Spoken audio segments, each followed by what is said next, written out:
त्रिवेणी के तट पर आए और सिर पे गंगा का लोटा तो भरकर ले गए, पर गंगा जैसी शीतलता लेकर नहीं गए, तो यहाँ पर आना आपका व्यर्थ हो गया।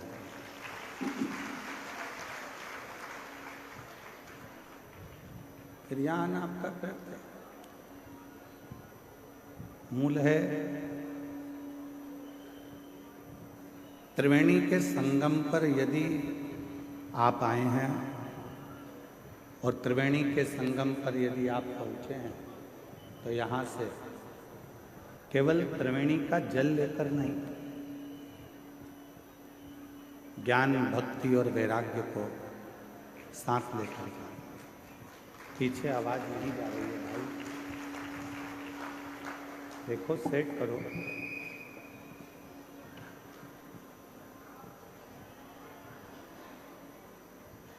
त्रिवेणी का तट, त्रिवेणी का संगम तट, ये हमको, आपको एक ऐसा उपदेश देता है।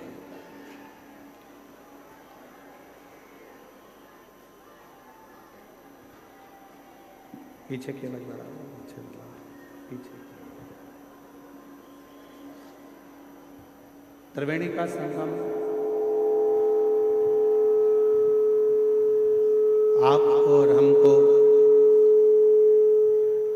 एक ऐसा उपदेश देता है कि यहाँ आने के बाद में व्यक्ति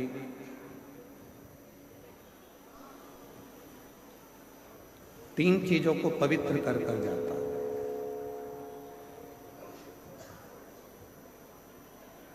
वो तन, मन और धन। उधर चोंगों की आवाज नहीं जा रही है। कहाँ, जहाँ कोने कोने पर लोग चारों तरफ बैठे हुए हैं, बाहर की ओर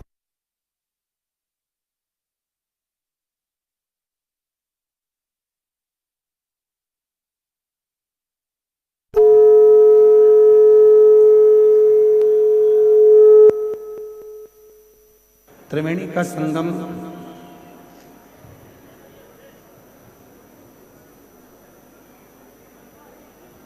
तीन पवित्र कर देता है, तन को, मन को और धन को। यहां आने के बाद में आप केवल तन नहीं धो रहे,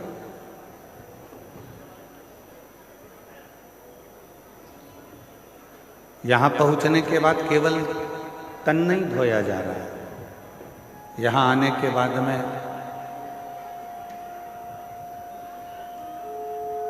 मन भी धोया जा रहा है और धन की शुद्धि भी हो रही है। स्पीकरों को बढ़ाइए, स्पीकरों को, जिससे उधर भी कोने में आवाज सभी जगह पहुंचे। स्पीकर की आवाज कम है। हाँ तो देखो उसको, क्यों नहीं आवाज जा रही। तन, मन और धन की पवित्रता कहीं पर है तो वो त्रिवेणी के संगम पर, इस प्रयागराज की भूमि पर है, जहां व्यक्ति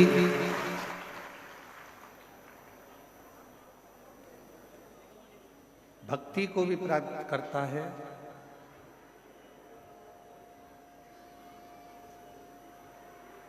मुक्ति को भी प्राप्त करता है, और एक अलग से एक तेज पुंज, एक शक्ति। शंभू, आशीष इधर बोलो, सब लोग परेशान हो रहे हैं। इधर अंदर का साउंड क्यों नहीं खुल रहा, कारण क्या है?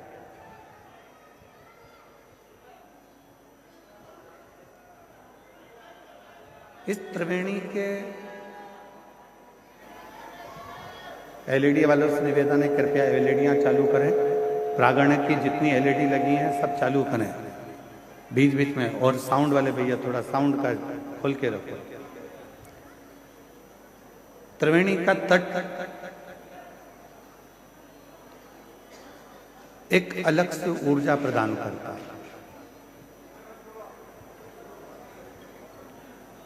त्रिवेणी का तट एक अलग से बल प्रदान करता है। और हम फिर निवेदन करेंगे कि सारी दुनिया में आप शिव महापुराण की कथा को श्रवण करते हो, और यदि त्रिवेणी के घाट पर बैठकर ये कथा सुनते हो तो तीन चीजें तो मेरा त्रिगुणाकार, त्रिकालदर्शी, त्रिनेत्रधारी, त्रिपुंडधारी, त्रिशूलधारी और त्रिनेत्रधारी भगवान आपको दे ही देगा। बोल बम का नारा है, सारी समस्या का हल श्री शिवाय। त्रिवेणी के संगम पर त्रिकालदर्शी, त्रिनेत्रधारी, त्रिपुंडधारी, त्रिशूलधारी, त्रिलोकी के नाथ देवाधिदेव महादेव की कथा सुनकर हम भी यहां से तीन चीजें लेकर जाएंगे। एक लेकर जाएंगे मन की शांति, दूसरे नंबर पर लेकर जाएंगे हम मन की शीतलता, और तीसरे नंबर पर लेकर जाएंगे हम अच्छे विचार, अच्छी सोच, अच्छी बुद्धि।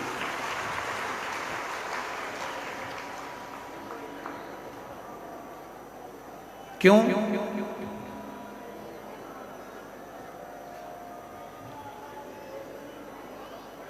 आपकी जेब में जो पैसा रखा हुआ है उसके बहुत सारे बाटेदार हैं।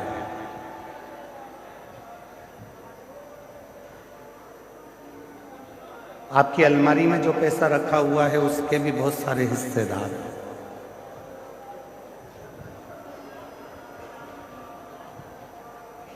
आपके बैंक में जो पैसा रखा हुआ है उसके भी बहुत सारे हिस्सेदार हैं।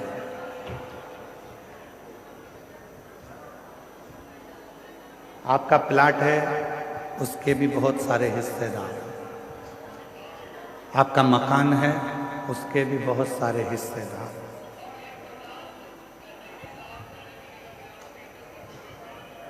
आपकी जमीन के, आपकी प्रॉपर्टी के, आपके धन के,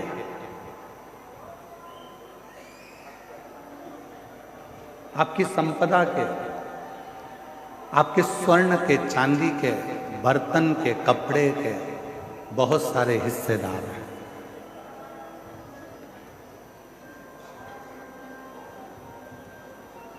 जितना भी आपके पास में धन है उसके ढेरों हिस्सेदार होंगे, पर एक धन हमारा खुद का होता है जिसका कोई हिस्सेदार नहीं।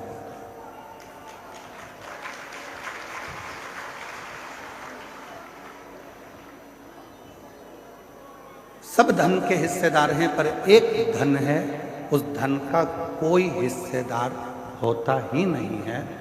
वो धन है आपका दुख, आपकी तकलीफ, आपका कष्ट, आपकी बीमारी, आपका रोग। वो धन एक ऐसा धन है जिसका कोई भी हिस्सेदार नहीं बनता। हम आपसे पूछें, प्रयागराज में आई हुई मेरी जीजियों से, मेरे जीजाओं से, मेरी बेटियों से, बेटाओं से, मेरे बुजुर्ग माँ बाप से मैं एक प्रश्न करूं, आपकी कमर में दर्द होता है तो उसका कोई हिस्सेदार होता है क्या? आपके सिर में दर्द होता है तो उसका कोई हिस्सेदार होता है क्या? आपके पलंग के तकिए के नीचे अगर कोई 500 के नोट की गड्डी रखी है तो उसके बहुत सारे हिस्सेदार हैं।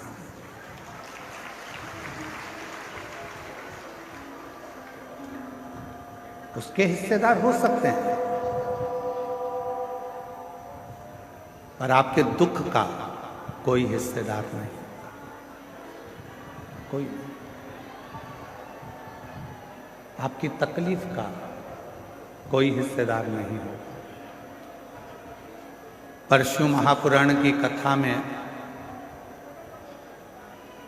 पार्वती खंड में उमा संहिता में भगवान शंकर ने पार्वती जी से कहा है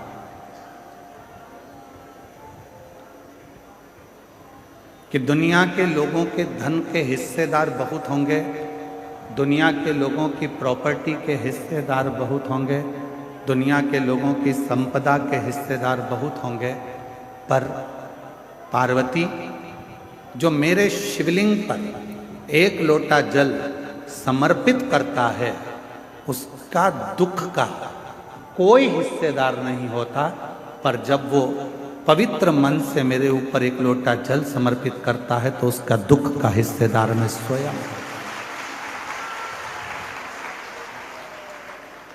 उसके दुख का कोई हिस्सेदार होगा तो वो शिव होगा।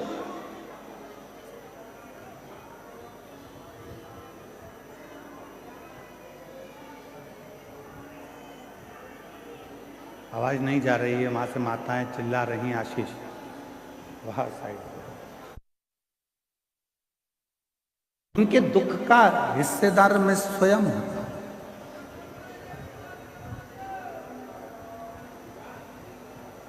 इनके एक आदमी को पीछे भेजो तो वो सुन लेगा वहां से।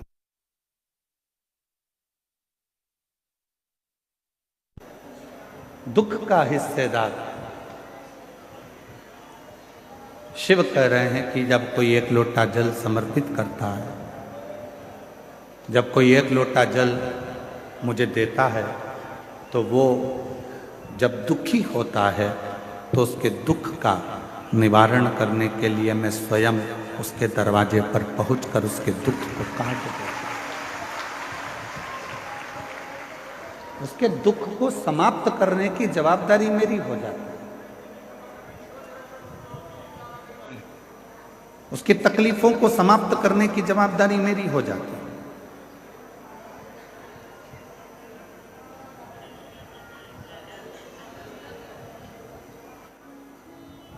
आप क्या करने आए? दो तरह के संत होते हैं, एक ठेठ का, दूसरा पेट का। जो ठेठ का संत होता है वो एकांत में छिपकर भगवान का भजन करता है, और जो पेट का संत होता है वो छपाकर खाकर अपना गुणगान करता है। दो तरह के।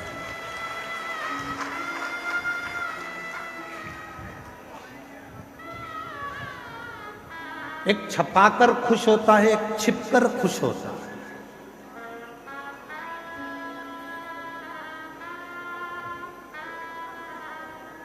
ठेठ का जो संत होता है, जो ठेठ का संत है, वो एकांत में बैठेगा, एकांत में भोजन करेगा, एकांत में भजन करेगा, एकांत में भगवान की भक्ति करेगा। इसलिए जितने कल्पवासी हैं जो यहाँ कल्पवास करने के लिए आए हैं, वो ये नहीं देखते कि मेरे कमरे में जिस टेंट में मैं रह रही हूँ उस टेंट में हीटर लगा है कि नहीं लगा। जो कल्पवास करने वाले हैं वो ये नहीं देखते कि मेरे टेंट के अंदर अच्छी व्यवस्था है कि नहीं। जो कल्पवास करने वाले हैं वो ये देखते हैं, वो ये भी नहीं देखते कि मेरा टेंट बिल्कुल रोड के किनारे है कि नहीं। जो कल्पवासी होते हैं वो कोने में एकांत में छुपकर अपना तंबू लगाकर उसमें बैठकर राम नाम, कृष्ण नाम, शिव नाम भजते हैं, छिपकर रहते हैं, छपाकर नहीं, सामने आकर नहीं। क्यों हमारे शास्त्रों में कहा गया कि संत, साधु, गुरुजन, तपस्वी जन, साधु, सन्यासी, तपस्वी जन जंगल में जाते थे, वन में जाते थे, तपस्या करते थे, वन में जाकर छिपकर बैठ जाते थे, तप करते थे। जहां कोई ना आए वहां संत जाकर, साधु जाकर, गुरुजन जाकर, तपस्वी जन जाकर साधना करते, तप करते थे, साधना करते थे। तो क्या पहले के संत शहर में जाकर तप नहीं कर सकते थे जिससे लोग हमको देखें? क्या पहले के संत शहर में पहुंचकर क्या अपना प्रचार करने का प्रयास नहीं कर सकते थे कि हमको देखें लोग, हम इतनी साधना कर रहे हैं, हम इतना तप कर रहे हैं, हम इतना व्रत कर रहे हैं, लोग हमको देखें, सोशल मीडिया पे डालें, लोग हमको पहचानो। क्या पहले के संत शहर में जाकर तप कर कर दुनिया को नहीं दिखा सकते थे? पर उनको मालूम है छपाकर सामने आकर यदि भगवान को पाने का प्रयास करूंगा तो मेरा भोले भंडारी कभी नहीं मिलेगा। छिपकर एकांत में बैठकर चुपचाप से जाकर एक लोटा जल चढ़ाकर अपने जीवन को सार्थक कर लूंगा तो मेरा कुबेर भंडारी मिल जाएगा, शिव मिल जाएगा।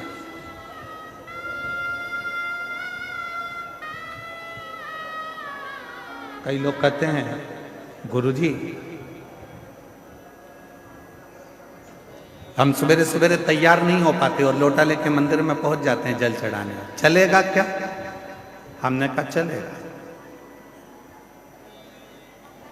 तो कहा हम लोटा लेके जैसे मंदिर में जाते हैं तो पंडित जी कहते हैं कि बताओ, लोटे को साफ भी नहीं करा, गंदा लेकर आ गए, काला काला हो रहा है और खुद भी तैयार नहीं हुई और आ गई एक लोटा जल चढ़ाने के लिए। तो हमारा निवेदन है, हाथ जोड़कर कह देना, मैं कितनी भी तैयार हो जाऊं, मेरा भोले बाबा मेरे ऊपर के रूप को नहीं देखता, मेरा भोले बाबा तो मेरा मन देखता।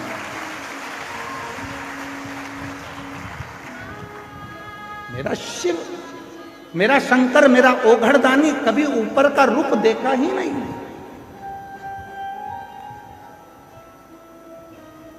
आप कितने सुंदर हो, उसको मतलब नहीं।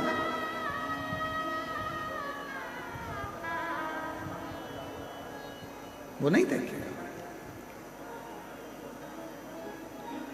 तुम्हारी जितनी भी डिग्रियां हैं ना, इंजीनियर की, डॉक्टर की, कलेक्टर की, आईजी की, डीआईजी की, कमिश्नर की, पुलिस की, इंजीनियर की,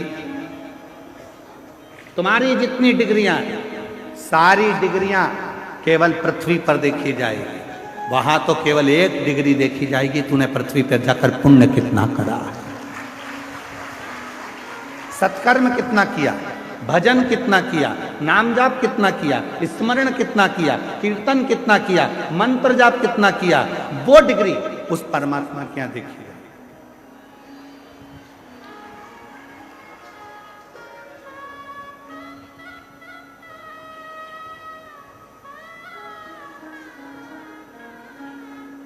हम ईमानदारी की बात बोले, हम सतुआ बाबा के यहाँ कथा करने क्यों आते हैं?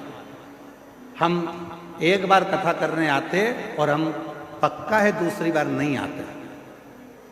पर आज ये कथा करने के लिए माघ मेले में हम शायद मैं कहता 3 एक बार महाराज जी, तीसरी बार हमारा आना हो गया। आपको मालूम है हम क्यों आते हैं, किस लिए आते हैं? हमारा आने का केवल एक कारण है कि यहाँ किसी के बैठने के लिए पास का सिस्टम नहीं चलता, यहाँ तो जो आया वो बैठ गया।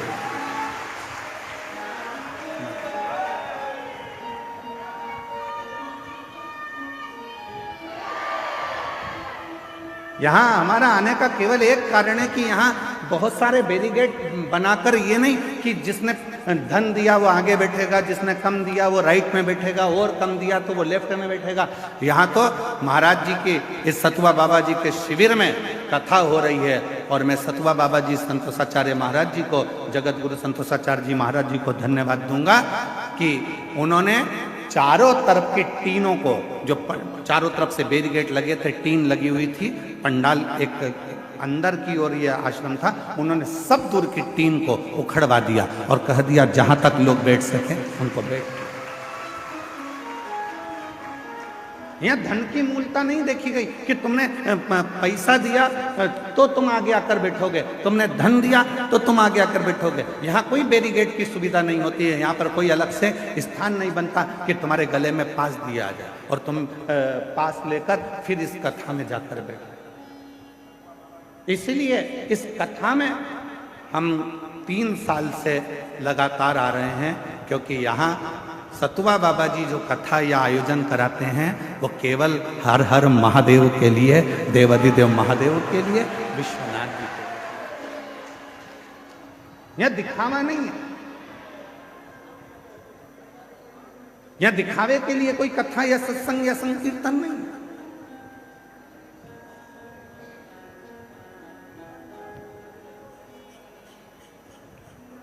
यहां तो केवल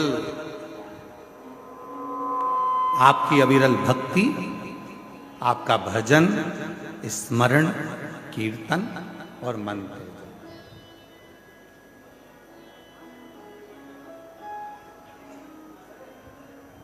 केवल आपका भजन, कीर्तन और मंत्र आप करो।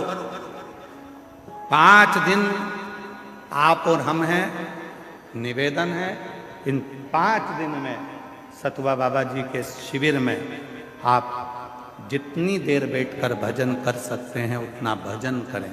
त्रिवेणी के संगम पर बैठकर जितना स्मरण कर सकते हैं करें।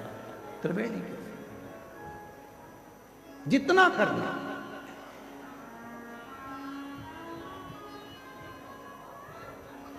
और नहीं तो हम तो एक बार आते और एक बार में देख लेते कि भैया यहाँ तो कुछ अलग बात है, तो फिर हम ना आते। महाराज जी, हमारी आदत थोड़ी सी बड़ी गलत है। हम जहाँ देख लेते हैं कि गड़बड़ है तो हम वहाँ जाते नहीं, परंतु हमने देखा यहाँ कोई वीआईपी पास नहीं, कोई वीआईपी ट्रीटमेंट नहीं। और आप लोग यहाँ पंडाल में रात्रि को रुके हो गए, आपसे किसी ने कहा कि 500 रुपये दो? जम के बोलो जरा। नहीं। किसी ने आपसे कहा कि 1000 रुपये दो आगे बैठने का? कोई नहीं। इसीलिए हमारा मन सतुआ बाबा जी के इस शिविर की ओर हर साल खींच कर लेकर आ जाता है और यहाँ कथा कर। महाराज ये भाव आप, और मैं आपको इस चीज के लिए धन्यवाद दूंगा, जितनी सरलता आप में इतने वर्षों में हम दर्शन कर रहे हैं, आपकी ये सरलता पूरी जिंदगी भर रहे और आपका स्नेह सफर ये अविरल भक्ति, इसको भक्ति कहते हैं, इसको विश्वास कहते हैं, इसको भरोसा कहते हैं, दृढ़ता। शिव क्या है? मेरे शंकर भगवान के यहां पर भगवान नारायण भी अगर आए हैं तो शिव जी के सम्मुख में आकर खड़े होकर लक्ष्मी जी भगवान नारायण से कहती हैं कि आप भगवान शंकर को कुछ देकर प्रसन्न कर लीजिए।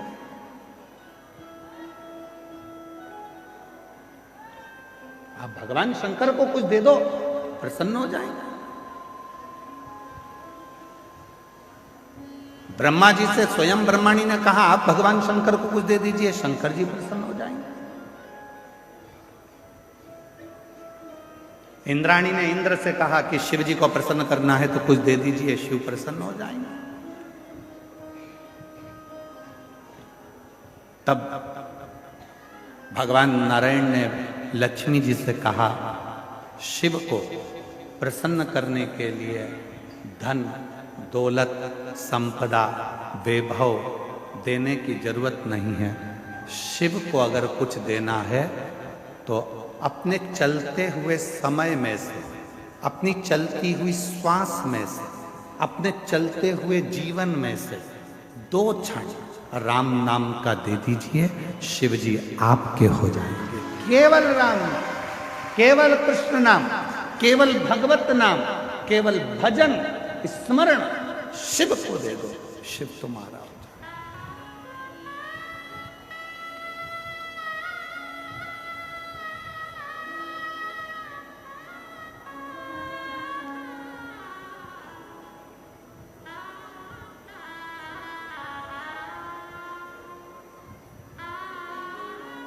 आज घूमने के लिए जाऊंगा सतुआ बाबा जी आपके साथ में, मन है मेरा। पूरे प्रयाग में मुझे घूमकर देखना है कि कौन से करोड़पति सेठ ने यहां पर भंडारे खोल के रखे। मुझे पूरे माघ मेले में देखना है कि कौन से करोड़पति सेठ ने भंडारे खोल के रखे हैं।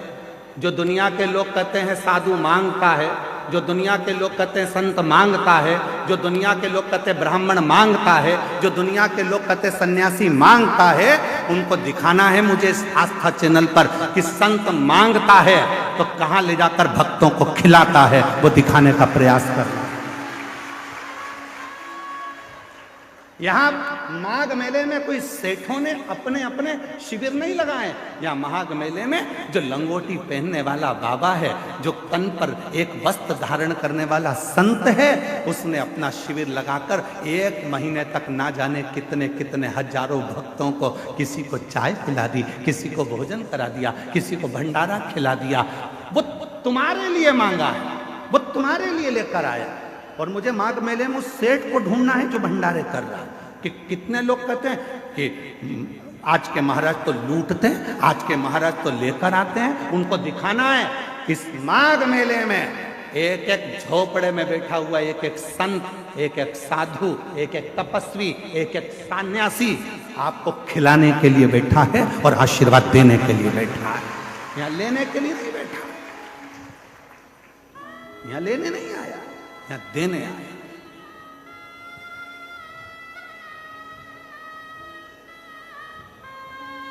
और कोई कोई कहते हैं बाबाओं के पास इतना माल कहां से आता है, क्योंकि बाबाओं के पास एक काम है, बाबा जितना देता है उतना ऊपर वाला उसको देता है। तुम देना चालू करो, बाबा जैसा तुम्हें भी देना चालू कर देगा।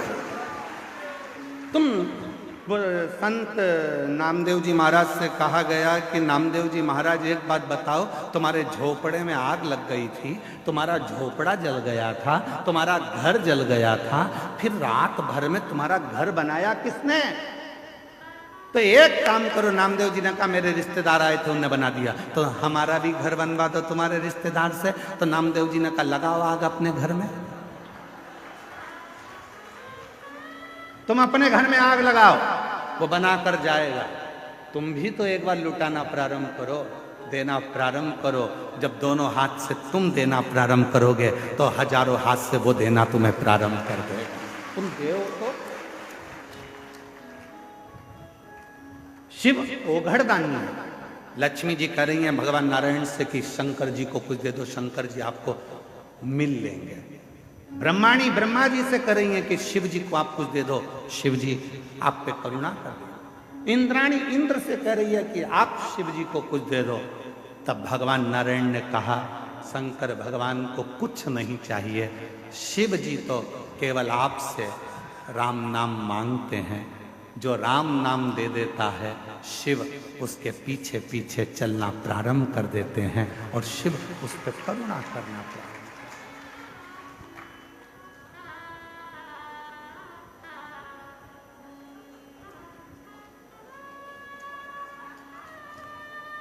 ऐसे दयालु नाथ से रिश्ता बनाइए, ऐसे दयालु नाथ से। मेरी जीजियों, सबको आता है ना? आप सबको मालूम है हम हमारे भजन नहीं बदलते। हमें बस एक वर दे दो, अंतिम श्वास तक तेरी कृपा, आखिरी सांस तक तू मिलता है। आई माघ मेले में 5 दिन की शिव पुराण सुनने के लिए आई। मैं जानती हूं कि मैं 1 महीना कल्पवास नहीं कर सकती, मेरे बच्चे छोटे हैं। मैं 1 महीना माघ मेले में नहीं रह सकती क्योंकि मेरा परिवार बड़ा है। 1 महीना मैं बाबा इस माघ के मेले में कल्पवास नहीं कर सकती क्योंकि मैं घर में परिवार को लेकर चलने वाली हूं। पर बाबा आज विश्वास से कहती हूं 5 दिन भी अगर मैं इस पंडाल में बैठकर कथा सुनूं तो मेरे भोले बाबा, हे मेरी गंगा मैया, मेरे इस 5 दिन की रात्रि को कल्पवास की 1 महीने की रात्रि मान ले, उतना फल देना मुझको। मैं 5 दिन रहूंगी, 5 दिन तेरा भजन करूंगी और 5 दिन में मुझे विश्वास है तू मुझे खाली नहीं भेजेगा, मेरी झोली खुशियों से भरकर भेज देगा। मेरा विश्वास है, मेरा भरोसा।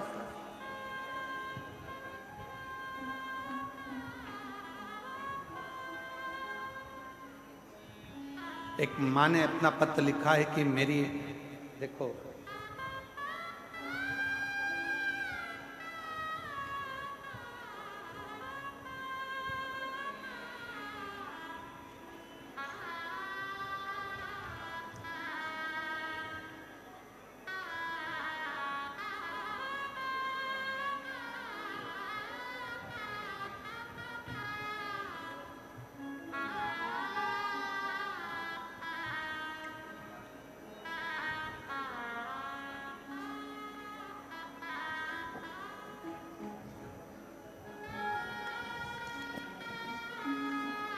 मेरा नाम नूतन सोनी है।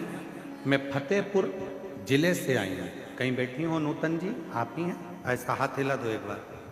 हाँ, ऐसा हाथ हिलाओ। ठीक है, आइए आइए, एक बेलपत्र लेकर जाओ। मेरा नाम नूतन सोनी है। मैं फतेहपुर जिले से आई हूँ। मेरा मोबाइल नंबर ये है। श्री शिवाय नमस्तु। मैं प्रणाम करती हूँ। 2020 में कर्जा बहुत हो गया था। इतना कर्जा हो गया कि उस कर्जे को चुकाना भारी पड़ गया। बढ़ता बढ़ता कर्जा और लाखों में बढ़ गया, दुगना तिगना चौगना। किससे कहूं? तब कर्जा बढ़ते बढ़ते जब लाखों में और ज्यादा, 20 लाख से भी ज्यादा और बढ़ता चले गया।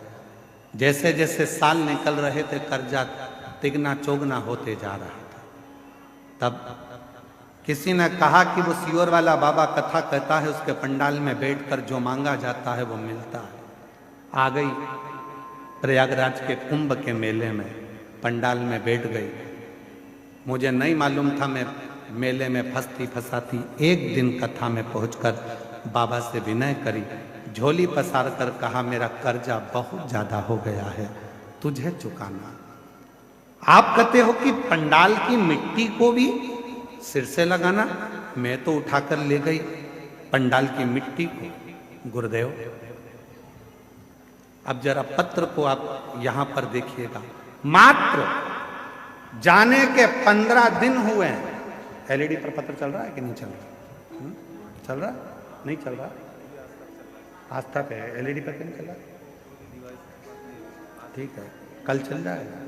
प्रयास करिए यहाँ के लोग भी पत्र को पढ़ें। आस्था पे चल रहा है पत्र, ध्यान दीजिएगा। और एलईडी पर कल से चल जाएगा। 15 दिन, केवल 15 दिन निकले। ना जाने वो पंडाल की मिट्टी में क्या था। और 15 दिन के बाद मेरा धीरे धीरे कर कर 20-20 लाख का कर्जा मेरे बाबा ने जो चुकाना चालू करा। आज मैं पूरे कर्जे से मुक्त होकर बाबा की कथा को सुनने के लिए पंडाल में बैठी हूं।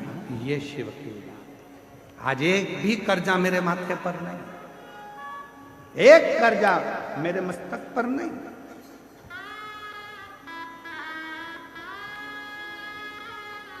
कौन देगा तुमको 20 लाख रुपए? तुम्हारे रिश्तेदार दे देंगे तुमको 20 लाख रुपए? बोलो, जम के बोलो जरा। 5 लाख दे देंगे, 10 लाख दे देंगे, 25 लाख दे देंगे। कोई तुम्हारा कर्जा चुकाने वाला नहीं होगा। कर्जे में डुबाने वाले मिलेंगे पर कर्जा चुकाने वाला नहीं होगा। और याद रखना, कर्जा तुमने किया है तो चुकाना भी तुम्हें है। मेहनत तुम्हें करना है। सियोर वाला महाराज आकर तुमको करोड़ों की गड्डी नहीं देगा। सियोर वाला महाराज आकर तुम्हें कहीं से गड़ा हुआ हंडा निकाल कर नहीं देगा। मेहनत तुम्हें करना पड़ेगा। एक लोटा जल तुम्हें चढ़ाना पड़ेगा। और जब मेहनत और लगन और शिव की भक्ति, ये त्रिवेणी का संगम एक जगह पर होगा तो 15 दिन क्या 5 दिन में भी कर्जा चुकाने की सामर्थ्यता तुम में बाबा दे। किसी बाबा के चक्कर में मत पड़ना कि कोई तुमको निकाल कर सोने का हंडा देगा। किसी बाबा के चक्कर में मत पड़ना कि कोई तुम्हारा दुख काट देगा। हाथ में खुजाल चली है तो तुम्हें खुजालना है। छींक तुम्हें आई है तो छींकना तुम्हें है। खांसी तुम्हें आई है तो खांसना तुम्हें है। उसी तरह कर्जा तुमने किया है तो चुकाना भी तुम्हें है। इसलिए मेहनत भी तुमको करना है, संघर्ष भी तुमको करना है, और साथ में शिव जी पर भरोसा भी तुम्हें करना है। शंकर पर भरोसा भी तुमको, कोई दूसरा नहीं। रोते नहीं है बेटा, रो नहीं, रो नहीं है। आंसू बचो पहले, उठो उठो उठो, आंसू बचो, आंसू बचो पहले, आंसू बचो। अच्छे खुश होकर जा, अब तो बाबा ने तेरे सब कर दिया। एक आंसू बचो, आंसू बचो, आंसू बचो पहले, आंसू बचो। अच्छी खुश होकर एक बार जोरदार ताली बजाओ। शिव कृपा ऐसे दयालुनाथ से रिश्ता बनाइए, ऐसे दयालुनाथ से रिश्ता बनाइए। मिलता रहेगा आपको जो कुछ भी चाहिए, मिलता रहेगा आपको जो कुछ भी चाहिए। ऐसा करिश्मा होगा जो हुआ कभी नहीं, ऐसा करिश्मा होगा जो हुआ कभी नहीं। मांगा है भोलेनाथ से वरदान एक ही, मांगा है शंभुनाथ से वरदान एक ही। तेरी दया बनी रहे जब तक है जिंदगी, तेरी कृपा बनी रहे जब तक है जिंदगी। ये जीवन है। आए हो कथा सुनने के लिए, जहां जगह मिले वहां बैठकर, ये मत सोचना कि रोड है, रोड का किनारा है, तुम्हें जहां जगह मिले वहां बैठकर 2.5 घंटा 3 घंटा तो हम बोलते नहीं है कथा, फालतू की बात है कि हम 3 घंटा कथा बोलते हैं, नहीं, आधा घंटा तो आशीष बोलता है, 2.5 घंटे हम बोलते, और हम भी नहीं, वो बुलवाता है तो बोलते। 2.5 घंटे की कथा में जितनी देर बैठो उतनी देर आप उस बाबा से अपने मन की लगन को जोड़ने का प्रयास करना। यह सोचना सियोर वाला बाबा कथा नहीं कह रहा, गंगा के घाट पर, त्रिवेणी के घाट पर मेरा ओघड़ दानी कुबेरेश्वर महादेव तुम्हारी झोली भरने के लिए आया है और भर कर जाएगा। इस विश्वास के साथ कथा को श्रवण दे देगा, क्या ना देगा। किसकी सामर्थ्यता होगी? ये पत्र में लिख रही है वो बहन कि 15 दिन नहीं लगे और 15 दिन में मेरे लाखों लाखों का कर्जा चुका दिया। किसकी सामर्थ्यता होगी? कौन दे देगा लाख? कौन सामर्थ्यता? उस परमात्मा की कृपा होगी तो उस परमात्मा ने अगर जगत ने तोड़ी और उसने जोड़ी, फिर किसी के बाप में दम नहीं है कि कोई तोड़ के बता दे। किसी के बाप में दम हो तो तोड़ के बता दे, जब वो जोड़ता है तो कोई नहीं तोड़ता।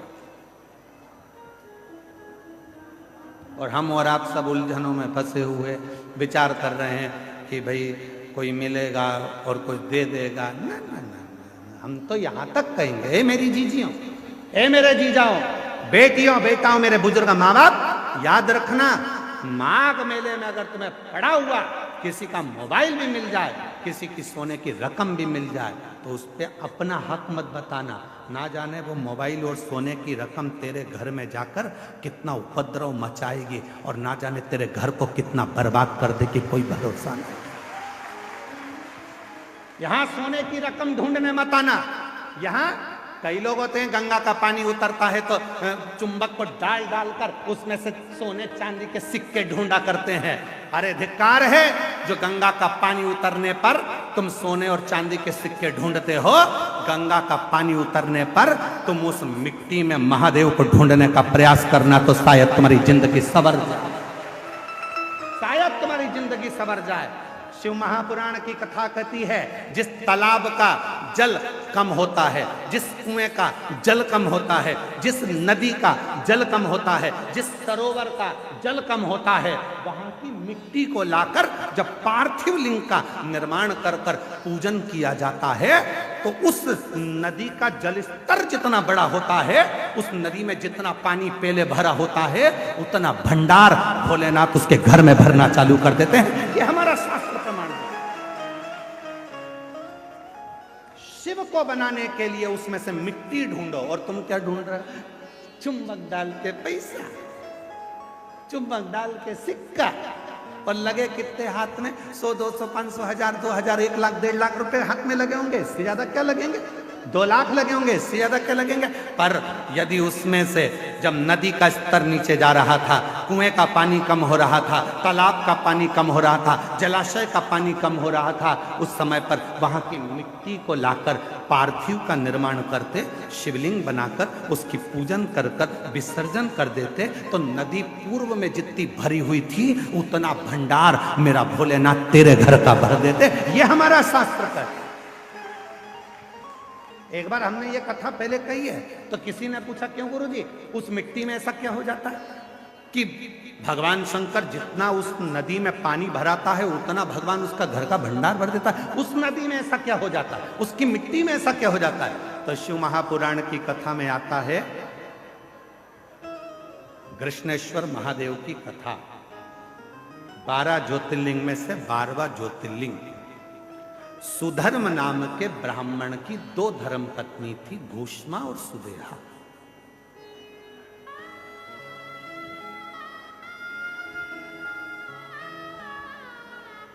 आप लोगों के मन में भी संशय होगा कि नदी का पानी उतरता है तो उसकी मिट्टी का शिवलिंग क्यों बनाया जाता है, उसका फल क्यों इतना कि भगवान का भंडार भर देता है। नदी, तालाब, बावड़ी, कुआं का पानी कम होता है तो उसकी मिट्टी को निकालकर उसका शिवलिंग बनाकर पूजन करने का फल क्या होता है। तो सुनो कृष्णेश्वर महादेव की कथा। सुधर्म नाम के ब्राह्मण की 2 धर्म पत्नियां थी, सुदेहा, घूष्मा, 2। सुदेहा के घर में संतान नहीं है और घूष्मा के घर में एक बेटे ने जन्म लिया। बेटे ने जन्म लिया तो सुदेहा का मुख उतर गया, मेरे गर्भ से औलाद नहीं हुई, और घूष्मा को औलाद हो गई।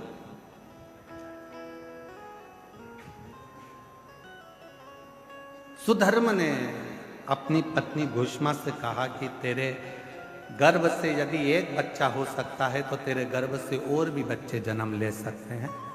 तेरा जो बेटा है इस बेटे को तू सुदेहा को दे।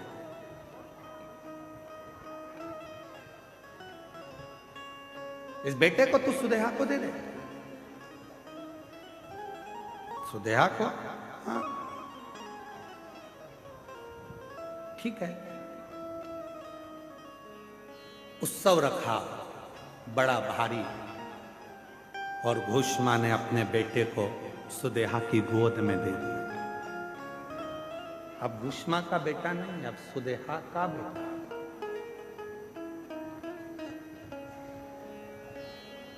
सुदेहा का बेटा। धीरे धीरे बच्चे को पाल पोस कर सुदेहा ने बड़ा किया। वो बच्चा जब बड़ा हो गया, उसका विवाह हो गया, बहू घर में आ गई। बहू आई तो बहू को मालूम पड़ा कि मेरी असली सास तो घूष्मा है, सुदेहा की गोद में मेरे पति को दिया गया, पर सास तो घूष्मा। अब वो सुदेहा को कम मानती है और घूष्मा को ज्यादा मानती है।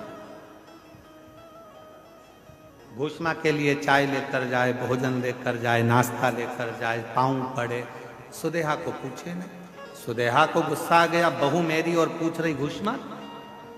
बेटा ही नहीं रहेगा तो बहू किस काम की। रात को सोया था बेटा, बहू गई थी मायके और बेटा सोया था। तभी सुदेहा ने अपने बेटे के तलवार से काट काट के टुकड़े कर दिए, कपड़े में बांध लिए, सिर पे पोटली रखी, तालाब में फेंक। तालाब में फेंक, एक बावड़ी में, एक तालाब में। उस टुकड़े करे हुए शरीर को जब फेंका, सुदेहा आ गई। समय निकला, तालाब का जल नीचे जा रहा था और घूष्मा उसी सरोवर की मिट्टी को लाकर उसका शिवलिंग बनाकर पूजन कर मिट्टी के शिवलिंग को, पार्थिव शिवलिंग को सिर पे रखकर चली और तालाब में विसर्जन करने चली। मन में आया, बाबा बहुत दिन से मैंने अपने बेटे को नहीं देखा, ना जाने बेटा कहाँ चले गया, दिखता ही नहीं। बस वो पार्थिव शिवलिंग तालाब में गया। थोड़े से पानी में जो पानी का स्तर गिर रहा था, टुकड़े टुकड़े हुए हुए बेटा कई दिन पहले मरा था, वही बेटा तैरता हुआ बाहर निकल कर आ गया।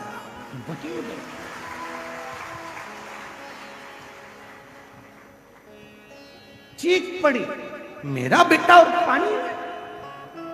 मां से गले लगा, बेटा तू पानी में कैसे आ गया? पता नहीं, पर अंदर कोई बाबा था। दोनों पति पत्नी ने मेरी बहुत सेवा की। भूष्मा ने आवाज लगाकर कहा, बाबा मैं जानती हूं कोई दूसरा बाबा नहीं आ सकता, बाबा तो मेरा महादेव ही होगा। बाबा आओ दर्शन तो दो। तब मेरे भोलेनाथ निकल कर बाहर आए और कहा, भूष्मा जिस सरोवर में ना जाने कितने पार्थिव शिवलिंगों का निर्माण होकर विसर्जन हुआ, वो मिट्टी इस सरोवर में जमती चली गई और उसी मिट्टी के भाग से तूने मेरे शिवलिंग का निर्माण करा। तो जितने जितने पार्थिव लोगों ने पूर्व में बनाए थे, उन सब का कण कण मिलकर तूने मेरी आराधना करी, तो तेरा मरा हुआ बेटा भी जिंदा तुझे प्राप्त हो, जिंदा प्राप्त हो गया। बाबा मेरा मन है कि आप इस भूमि पर निवास करो। शिव जी ने कहा, तथास्तु, मैं तेरे नाम से, कृष्णेश्वर महादेव के नाम से 12वें ज्योतिर्लिंग के रूप में इस पृथ्वी पर विराजमान। 12वां ज्योतिर्लिंग का जो पूजन होता है, कृष्णेश्वर महादेव का जो पूजन होता है, कृष्णेश्वर महादेव की जो आराधना होती है, वो दुनिया के लोग जिस दिन समझ गए यहाँ जल का स्तर नदी का गिरा, गंगा जी थोड़ी खाली हुई, तुम चुंबक लेकर पहुंच गए, पैसा ढूंढने पहुंच गए, सोना ढूंढने पहुंच गए, चांदी ढूंढने पहुंच गए, नदी तालाब बावड़ी का स्तर गिरा, तुमने उसका पानी में सोना चांदी ढूंढा नहीं। जैसे ही नदी तालाब बावड़ी का पानी नीचे आए, उसकी मिट्टी को लाकर एक बार पार्थिव शिवलिंग का पूजन करो और आराधना करो। जैसे तेरी नदी का जल बढ़ता है, खूब बढ़ता है, ऐसे मेरे घर में भंडार भरना, सौभाग्य बढ़ना, संतान बढ़ना, वैभव बढ़ाना, तू कृपा करना। जैसे कृष्णेश्वर पर, भूष्मा पर तूने करुणा करी, वैसे मुझ पर कृपा करना। वो करेगा, पर हम उल्टे हैं, हम पैसा ढूंढ रहे हैं।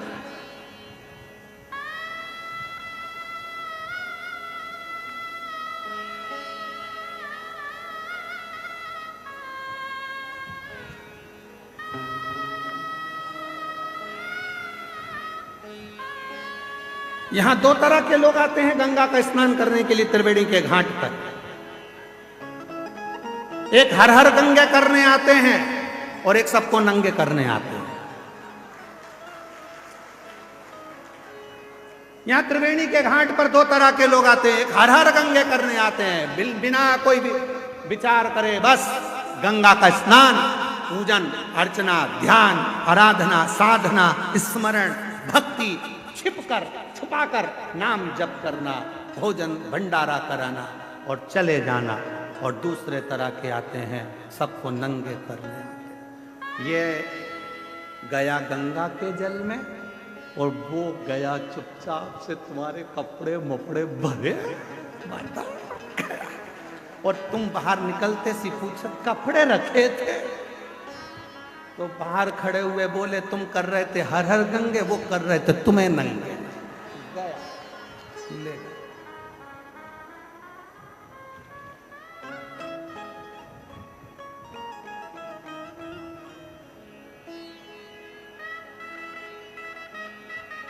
एक चतुर व्यक्ति होता है, गंगा नहाने से पहले अपने कपड़े अपने पहचान वालों को देकर जाता है। बोलो रे जल्दी से बोलो, सही है कि गलत है? अरे बोलो जम के, भैया संभालना, भैया संभालना, भैया संभालना। अभी आया नहा के, पहचान वाले को देकर जाता है कि इसको संभालना, नहीं तो लोग मैं हर हर गंगे करूं और लोग मुझे नंगे कर दें, इसलिए तू इसको संभाल लेना। उसी तरह बस चतुरता तुम में होना चाहिए। जिस समय पर भगवान शंकर के इस प्रयागराज के मेले में आओ, उस समय पर महादेव को अपना पूरा भार सौंप कर आना। तू संभाल लेना, नहीं तो लोग तो नंगा करने में लगे हैं। मैं हर हर गंगे करूं और लोग कुछ करें, तू संभाल लेना। तेरे भरोसे आया, तेरे, मैं किसी और के सहारे नहीं, भरोसे नहीं। बाबा को अपने मन का भाव कहिए, दिल से प्रार्थना करिए, विनय करिए, निवेदन करिए, विनती करिए। भाव से बाबा को अपने मन का भाव कहिए, हृदय से प्रार्थना करो, विनय करो, निवेदन करो। जहाँ जगह मिले वहाँ बैठकर विनती करो, निवेदन करो, विनय करो। साथ में बोलिएगा, विनय करिएगा, निवेदन करिएगा, प्रार्थना करिएगा।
बाबा दैवादिदेव महादेव, भगवान शिव गर्दानी त्रिकालदर्शी, कैलाश विनाशी भगवान शंकर,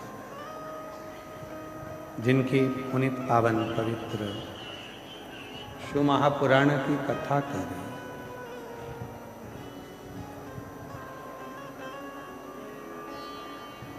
शिव को पाना बहुत सरल।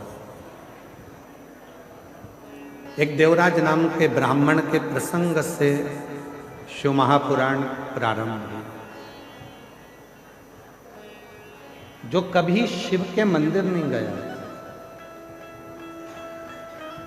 जो कभी भगवान शंकर के शिवालय में नहीं पहुंचा, मंदिर नहीं गया, कभी शंकर जी के मंदिर में जाकर उसने एक लोटा जल नहीं चढ़ाया, पर उसकी माता शिव के बिना एक क्षण नहीं रहती। और शिव महापुराण की कथा में बड़ौदा में एक बात कही थी, जिसके परिवार का यदि एक व्यक्ति भी शिव के मंदिर में जाकर यदि एक लोटा जल चढ़ाना प्रारंभ करता है तो उसके जल का फल उसकी जितने परिवार में सदस्य हैं सबको प्राप्त होना प्रारंभ।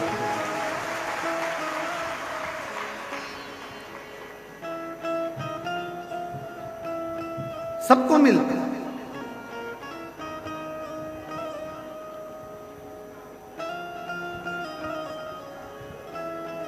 एक मामी जी ने तो अपने भांजे को भेज दिया था, जाओ वो कथा हो रही है प्रयागराज के मेले में पिछले वर्ष। तो बेटा कहता है, मम्मा, भांजा कहता है कि मामी मुझे जो नौकरी चाहिए सरकारी, क्या वो मिल सकती है, क्या वो प्राप्त हो सकती है? मिल जाएगी। एक पत्र है, देखिए।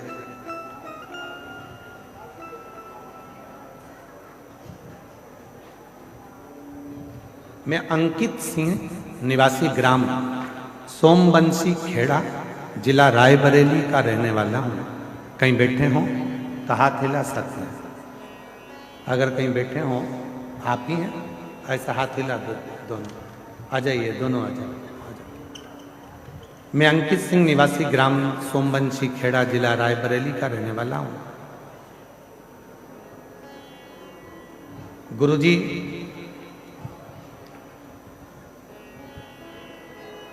आपकी कथा कानपुर में 2021 में हुई थी। वहां बाबा से एक प्रार्थना करी थी।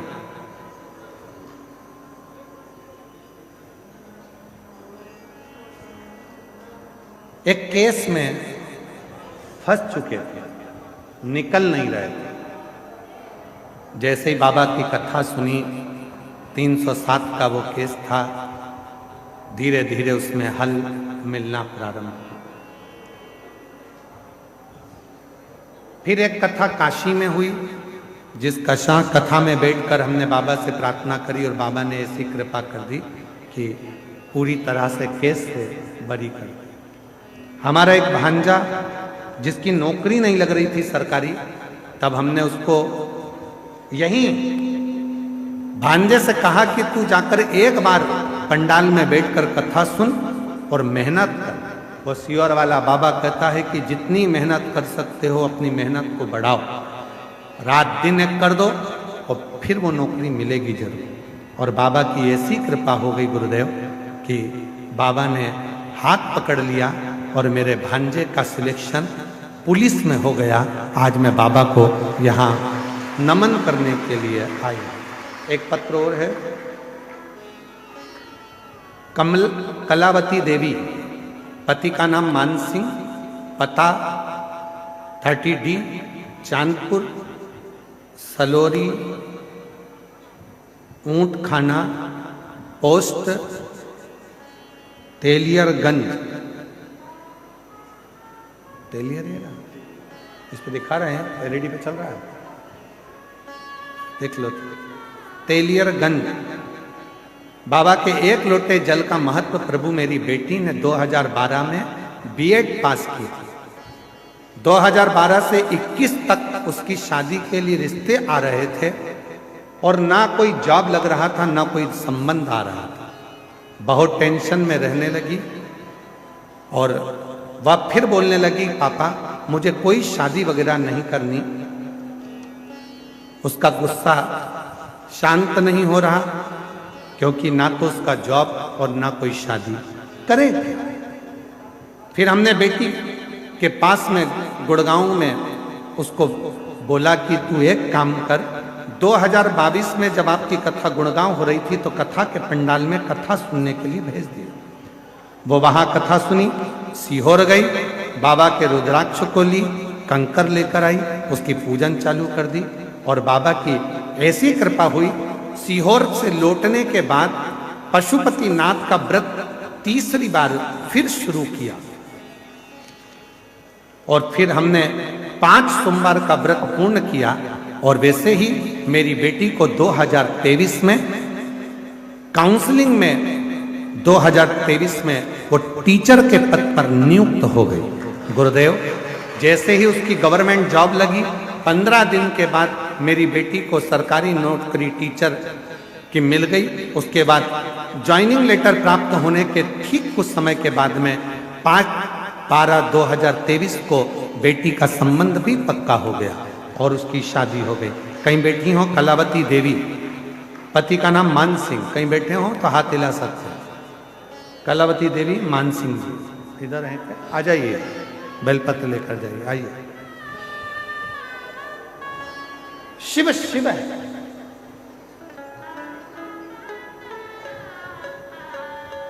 आप जिस कामना से भोलेनाथ की कथा को सुनने के लिए आए हो, बाबा आपकी कामना पूर्ण करता। और एक तो त्रिवेणी का संगम, माघ का महीना,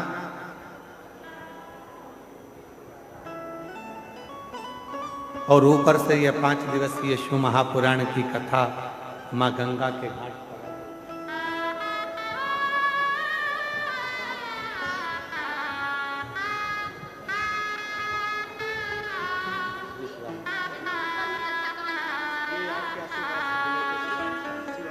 जो दिल से मांगोगे वो दिल से दे देगा, जो दिल से मांगोगे वो दिल से दे देगा। मेरा भोला भंडारी है, मेरा भोला भंडारी है, खाली झोली भर देगा। मेरा भोला भंडारी है, खाली झोली भर देगा। वो भोला भंडारी है, खाली झोली भर देगा। स्मरण करिए शिव, शिव भक्ति करिए। एक देवराज नाम के ब्राह्मण से इस कथा का प्रारंभ हुआ है। वो देवराज जो कभी शंकर के मंदिर नहीं गया, वो देवराज जो कभी शिव को नहीं भजा, वो देवराज जो कभी शंकर का स्मरण नहीं करता, वो देवराज जिसने कभी शिव नाम, शिव भक्ति, शिव स्मरण नहीं किया। फिर भी शिव ने कृपा करी उस पर, फिर भी ओघड़दानी ने, भगवान शंकर ने उस पर करुणा करी। क्यों? परिवार का यदि एक व्यक्ति भी शिव का स्मरण करता है तो उसका फल मिलता, उसका फल।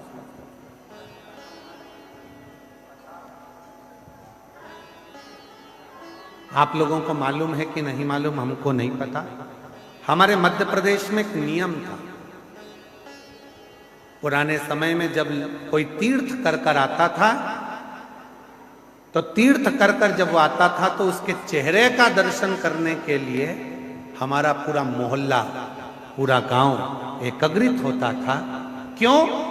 उसने जिन नेत्रों से बद्रीनाथ का दर्शन किया, उन्होंने जिन नेत्रों से द्वारकानाथ का दर्शन किया, उन्होंने जिन नेत्रों से जगन्नाथ का दर्शन किया, उन नेत्रों से जिसने रामेश्वरम का दर्शन किया, त्रिवेणी का स्नान किया, उसके नेत्रों के द्वारा यदि हम सामने खड़े हो गए और वो दृष्टि हम पर पड़ गई तो हम भी सिद्ध हो जाएंगे, चाहे हम तीर्थ गए। इतना फल है तीर्थ जाने वाले के आकर दर्शन करने का, इतना फल प्राप्त, इतना फल।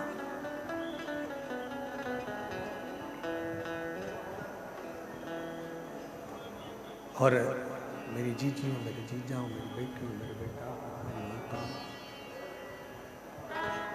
मेरे बुजुर्ग माता पिता,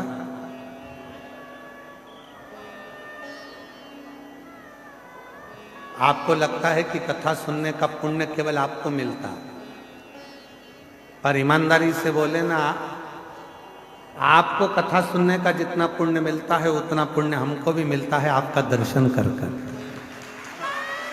आपका दर्शन कर कर।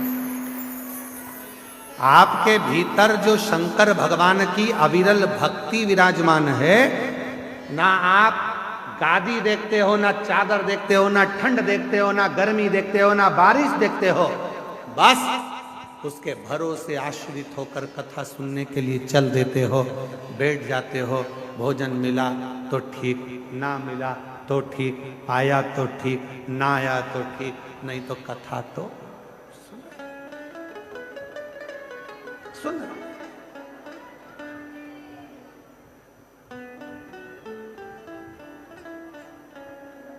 बाबा जी, मुंबई में भीड़ ज्यादा हो गई थी कथा में, तो एक महिला का पत्र पड़ा था, उसका पति भी आया था साथ में, उसके लड़के का कोई जॉब लगा होगा, और 5 दिन की कथा थी। भीड़ ज्यादा हो गई और वो दोनों जब मंच पर आए तो उन्होंने कहा, गुरुजी हम बेलपत्र कल ले लें तो?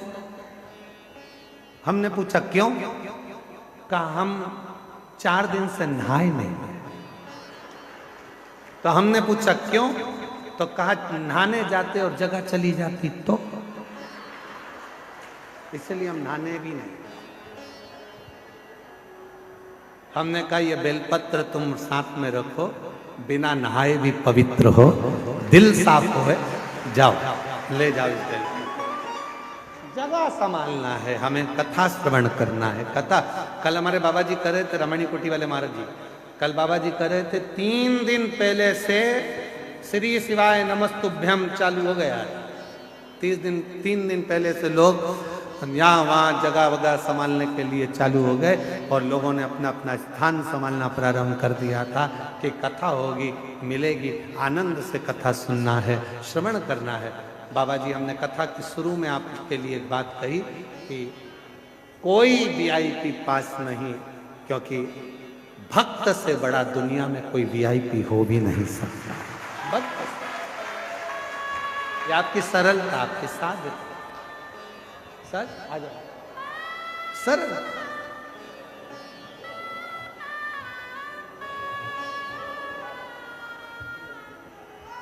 बधाई आपको, बहुत बधाई। एक आपकी बेटी को दो, इसको पोता अच्छा करेगा।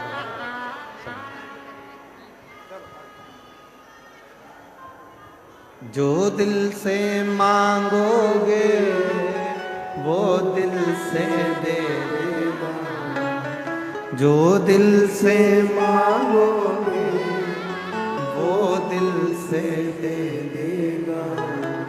मेरा भोला भंडारी है, खाली झोली भर देगा। मेरा भोला भंडारी है, खाली झोली भर देगा। मस्तक पे गंगा है वो शीतल कर देगा। मस्तक पे गंगा है वो शीतल कर देगा।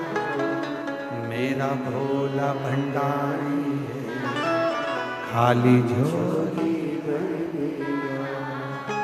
मेरा भोला भंडारी है, खाली झोली भर देगा। दिल से उससे कहो, सारी समस्या का हल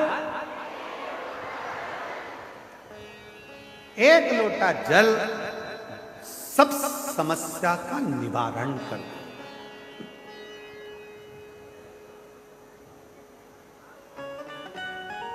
और लोटा ही सबसे भारी है।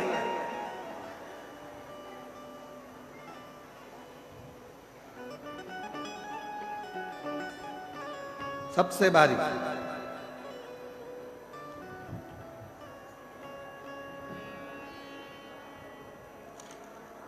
महाराज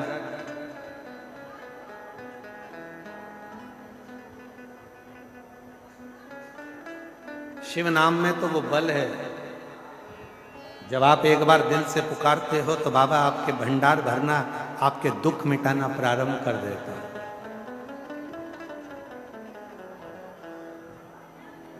एक बहुत सुंदर प्रसंग है। एक बिरजा नाम का सेठ था और एक बिरजा नाम का सेठ, उसके शरीर में एक रोग हो गया। वो रोग मिट नहीं रहा। बहुत उसने दवाइयां ली, औषधि ली, पर शरीर का रोग मिटता ही नहीं। कभी कभी ऐसा रोग लग जाता है जो रोग समाप्त ही नहीं। बिरजा नाम का एक सेठ था, शरीर में रोग हो गया। कभी कभी ऐसा रोग एक बेटी ने लिखा है कि मेरे शरीर में एक ऐसा रोग हो गया था कि मैंने डॉक्टरों के सामने, बड़े बड़े डॉक्टर से भी कह दिया था, ये रोग अगर समाप्त नहीं हो रहा तो मुझे एक इंजेक्शन ऐसा लगा दो कि मैं मर जाऊं। क्या करूं ऐसे रोग में, जिस शरीर में से पूरा शरीर की खाल निकल रही है, जलन कर रहा है, हाथ पैर पूरे बेकार होने लगे।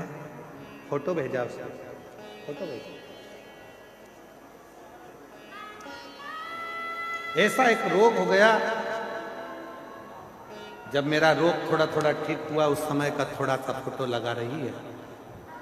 एक ऐसा रोग हो गया जिस रोग के कारण मैं खुद परेशान। नाम है, मेरा नाम काजल, पति का नाम ठाकुर जयवीर सिंह। हमारा मोबाइल नंबर ये। काजल जी कहीं बैठी हो? आप ही हैं? एक बार ऐसे हाथ हिला दो, आ जाइए एक बेलपत्र लेकर। 2020 में एक रोग लग गया हाथ पैरों में। मैं फोटो लगा रही हूं, इतनी टूट गई अंदर से कि डॉक्टर से कह दिया कि अब या तो ये रोग ठीक हो जाए। दवाइयां लगवाती, इलाज करवाती, पर मेरे हाथ और पांव दोनों ही खराब होने लगे। गुरुदेव, तब मैंने डॉक्टर से कहा, डॉक्टर साहब अगर रोग नहीं मिट रहा तो मेरे दोनों हाथ और पैर काट दो, या तो दोनों कटवा दो या इंजेक्शन लगवा दो जिसमें कोई जहर मिला हो जिससे मैं मर जाऊं। अब मुझसे ये सहन नहीं। हाथ बेकार, पांव बेकार होने लगे। तब 2020 में रोग हुआ, 2024 तक इलाज करवाया। 2024 में मेरी दीदी से मुलाकात हुई। तब वो एक दीदी ने मुझसे कहा कि तू शंकर जी के मंदिर में जाकर एक लोटा जल चढ़ाना प्रारंभ कर, मंदिर में जाया कर और वो जल हाथ पैरों में लगाया कर। मैं जल को पांव में कैसे लगाऊं? तू तो बाबा से कहे कि मुझे दवाई दो। शिव जी का चढ़ा जल तू तो पांव में भी लगा, बाबा से दवाई कहते, और दवाई के रूप में जल लाकर हाथ और पैर में लगाने लगी।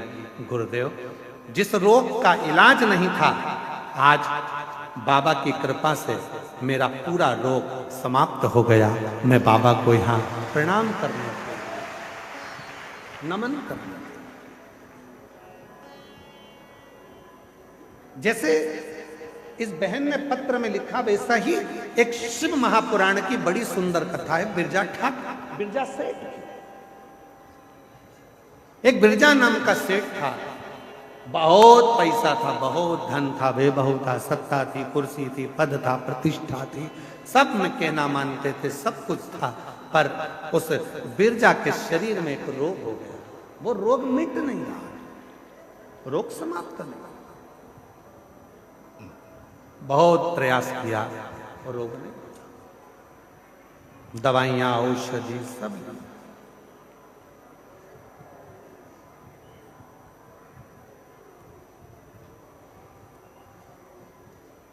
अब बिरजा हमेशा अपने धन के नशे में रहता।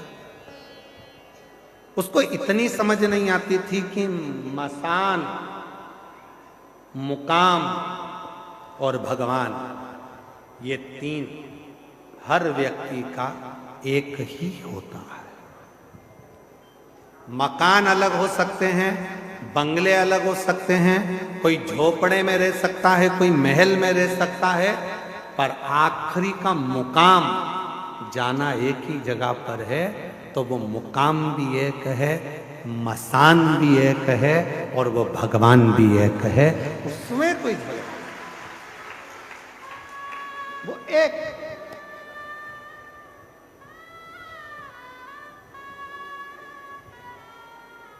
आज के जमाने में लोग कह देते हैं, लोग अपने अपने भाव में कहते हैं राम जी का, ये लोगों की सोच है। व्यासपीठ कभी सोच नहीं करती इस तरह का कि राम बढ़े कि कृष्ण बढ़े कि शिव बढ़े कि पार्वती जी बढ़ी कि ये बढ़े कि वो बढ़े। शिव महापुराण तो कहती है तुम्हारे दिल में जो बैठ गया, राम हो, कृष्ण हो, शिव हो, गणेश हो, जो तुम्हारे हृदय में है बस उसको भजो। ये ऊंचा नीचा करना बंद कर दो कि ये बड़ा कि वो छोटा, वो बड़ा वो छोटा ना।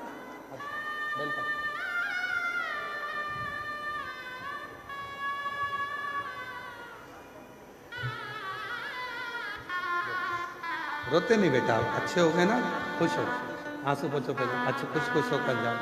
अब हाथ पे बाबा ने अच्छे कर दिया, दिखा दो एक बार ऐसे, बस जोरदार ताली बजाओ। रोते नहीं, खुश हो, बाबा कृपा। रोते नहीं है, आंसू पोछो, आप भी आंसू पोछो, है बेटा आंसू आंसू। अच्छा रोते नहीं, अब तो अच्छी कर दी उसका, बिल्कुल चुप हो गए।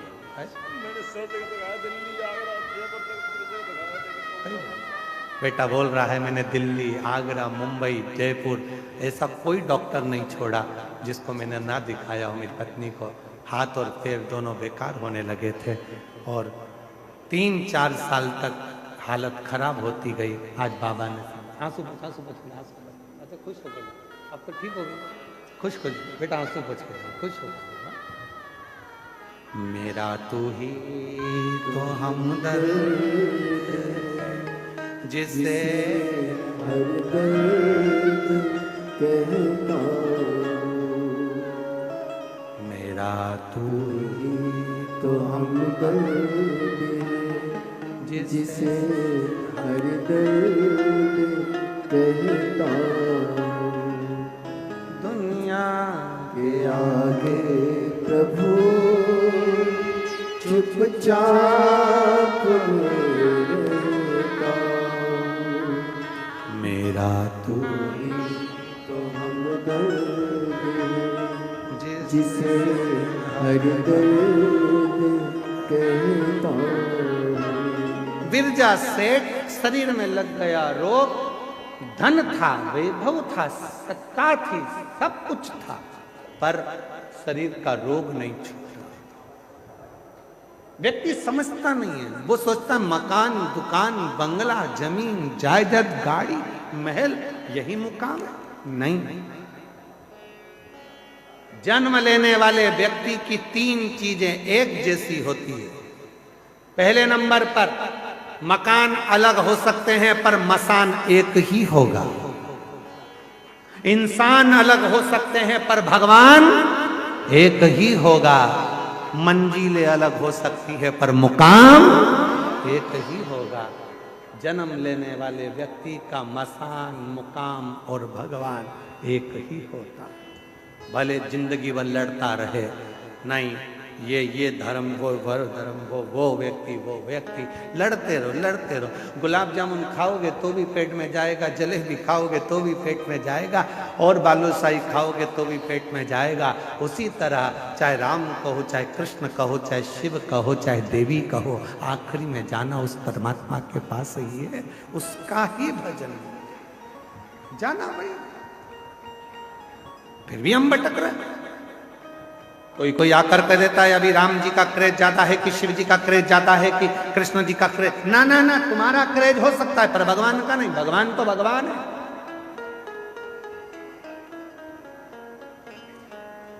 बस अंतर इतना है, सिग्नल मिलना चाहिए। पहले के समय में इतना बड़ा रेडियो होता था महाराज जी, और रेडियो में सिग्नल होता था। गांव के लोग उसको लेके जाते थे, यहाँ जाकर खड़े होकर सिग्नल मिलाते थे। यहाँ नहीं मिलता था तो वहां पहुंच जाते थे, सिग्नल मिलाते। फिर माँ पहुंच जाते थे, विविध भारती आ रहा है कि नहीं आ रहा, फिर चित्रहार आ रहा है कि नहीं आ रहा, सब दूर सिग्नल मिलाते थे। किसी किसी का सिग्नल मेड़ पे मिल जाता था, किसी का सिग्नल पेड़ पे मिल जाता था, और किसी का सिग्नल घोड़े के ढेर पे मिल जाता था। सिग्नल तो मिलता था, बस सिग्नल मिला और वो वहीं पर रम गया। उसी तरह तुम कथा में जाते रहो, एक दिन सिग्नल मिल जाएगा तो वो भी तुम्हें अपना बना लेगा। सिग्नल मिलना चाहिए।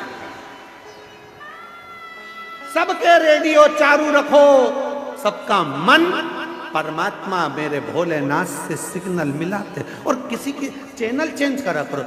ओम नमः शिवाय, ओम नमः शिवाय, ओम नमः शिवाय, सिग्नल नहीं मिल रहा। नमः शिवाय, नमः शिवाय, सिग्नल नहीं मिल रहा। कभी कभी श्री शिवाय नमस्तुभ्यं थोड़ा टच हो रहा है, हल्की हल्की आवाज आ रही है, ऐसा लग रहा है मेरा भोलेनाथ अब मेरे दुख काटना प्रारंभ कर रहा है। सिग्नल मिल रहा है, सिग्नल। भले तुम पेड़ पे थे, चाहे बूढ़े के ढेर पे थे, चाहे जमीन की मेड़ पे थे, सिग्नल तो सिग्नल है। तुम कहीं पर भी रहो, मेरा शंकर तुम्हें ढूंढ कर तुम्हें एक दिन राज सत्ता में, आनंद में, सुख में, प्रसन्नता में बिठा कर ही रहेगा। वो सिग्नल।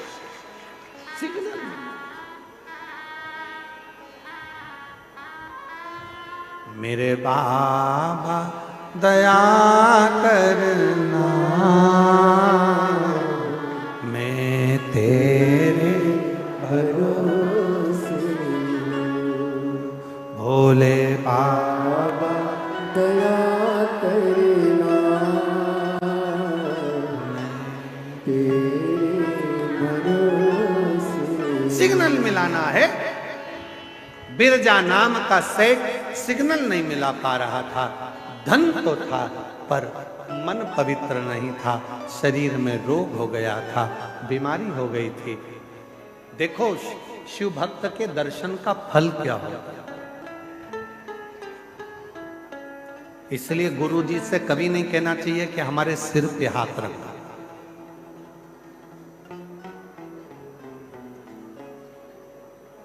गुरु जी से तो कहो बस एक बार देख लो और हमारी जिंदगी को सुधार लो।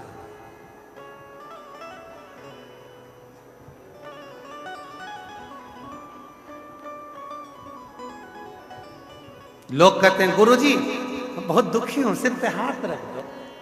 अरे पागल हो गए। अब यहां सतुआ बाबा के शिविर में एक जगह पर डीपी लगी होगी, लाइट की डीपी, चारों तरफ से सेव करके रखी होगी, उसको कोई हाथ ना लगा ले।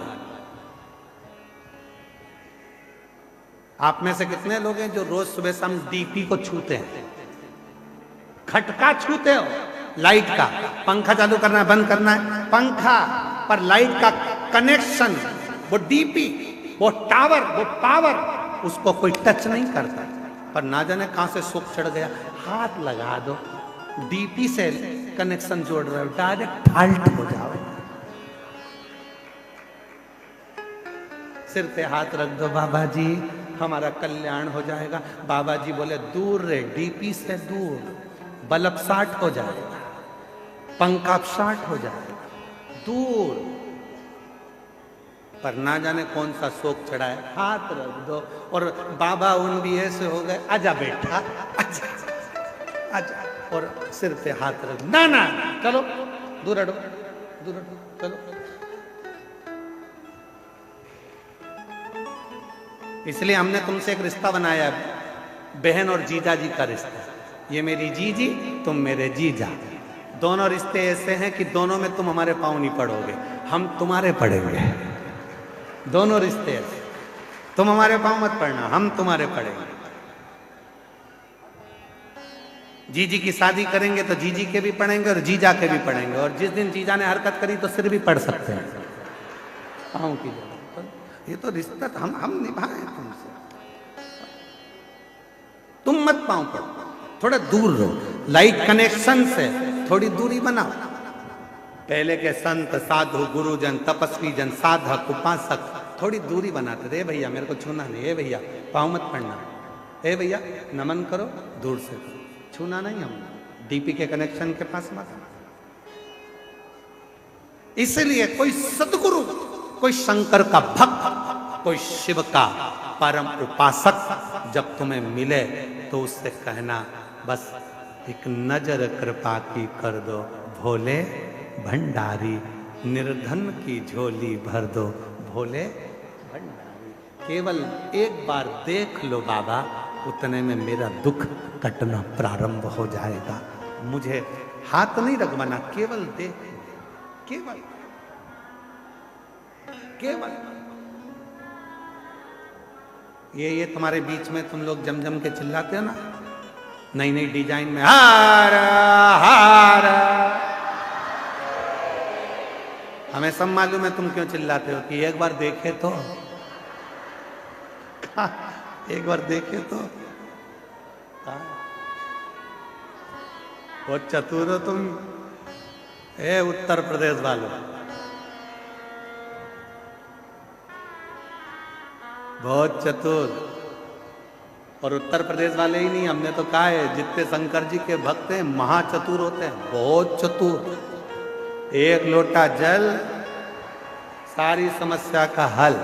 ये किसी से माथा भिड़ाते ही नहीं है, ये ज्यादा माथा भिड़ाने का काम इनके पास है ही नहीं।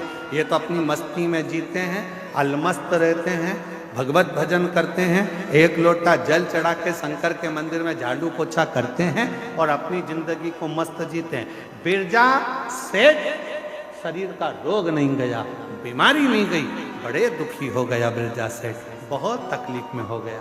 तब जा रहा था, वहीं से एक शिव भक्त निकल कर आ रहा, शिव भक्त।